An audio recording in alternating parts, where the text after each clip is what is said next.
Paul Felder returned to the cage after he essentially ended his retirement. Fought Dos Anjos on, what was it, less than a week? It's 5 days notice, but it was really like 3.5 when you take the weight cut into consideration. Yeah, and he gave an inspiring performance. I would categorize it as an inspiring performance, because as he revealed after the fight, he hadn't stepped foot in an MMA gym, in 4 months.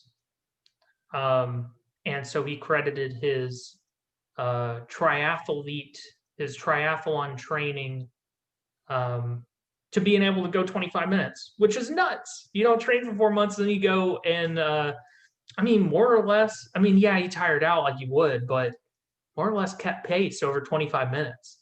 What did you think of the main event? It was great. It went how I expected it to go.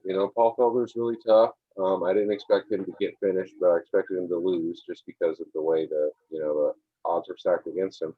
But he put up a great show of himself. He looked great. RDA was on point. He had 2 training camps for this because he had a full training camp to fight earlier and then got COVID, so he was training for a really long time. But yeah, it's cool to have RDA back at lightweight. That's dope. He jumps.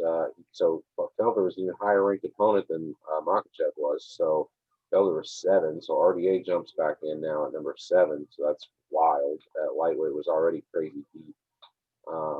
But yeah, putting the RDA in there at 7 is really shake up to that division.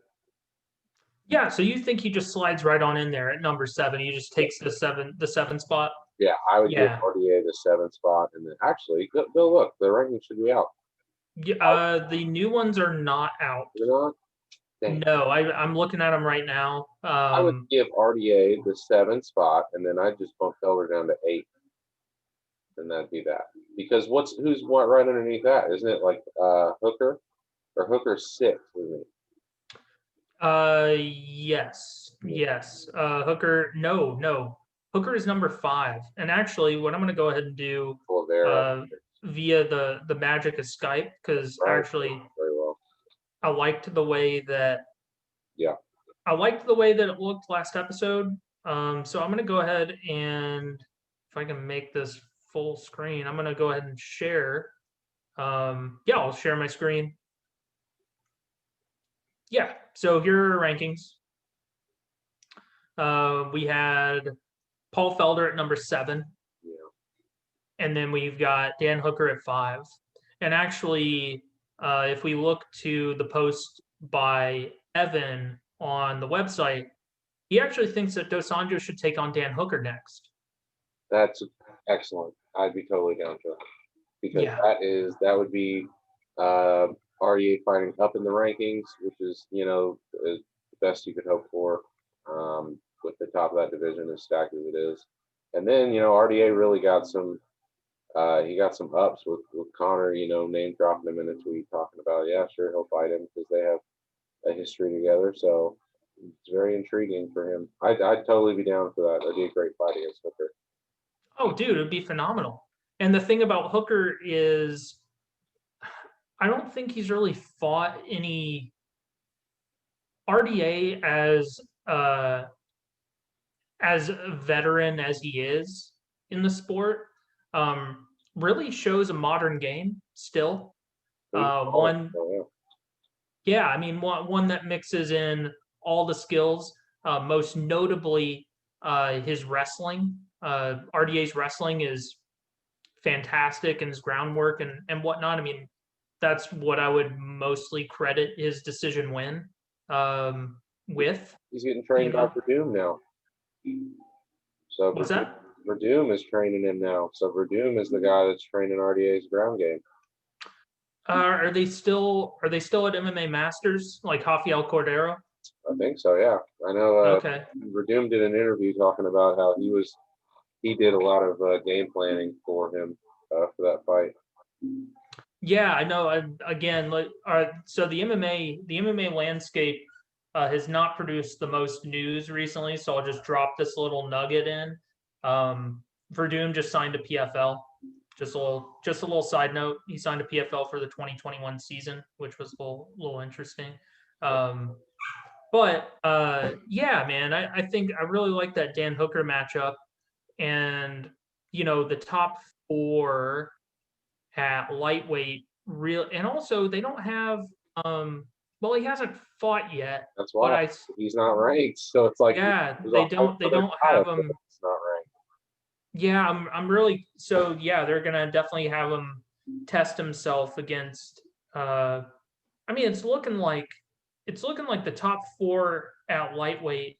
I know they're really trying to get our man Khabib back, but assuming he does not come back, really the top 4 is kind of made up. Yeah. Yeah, I mean, yeah, everybody there is essentially booked for the most part. And if everything comes together, the UFC's working on it. It'll all be on that 257 pay-per-view in January. They're aiming to have Connor Dustin 2 main event, and then you throw Tony and Chandler in the co-main, and they want Justin Gaethje is the standby guy that shows up and makes weight in case anybody falls out of the main event. Man, what do we got to do to get Charles Oliveira fight again? Dude, that's the guy, man. Charles Oliveira is the dark horse and all that. I need to see him fight again, dude. After he submitted Kevin Lee like that, I want to see Yeah, Oliveira kill those top guys. Yeah, I'm wondering what his issues have been, because you think he would have gotten back in there by now.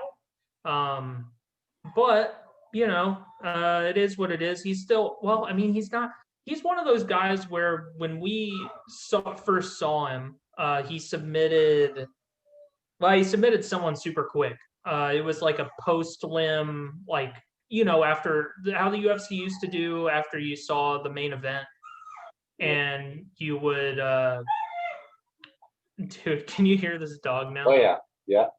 Dude, he is being dogs, don't get one, man. Don't get one.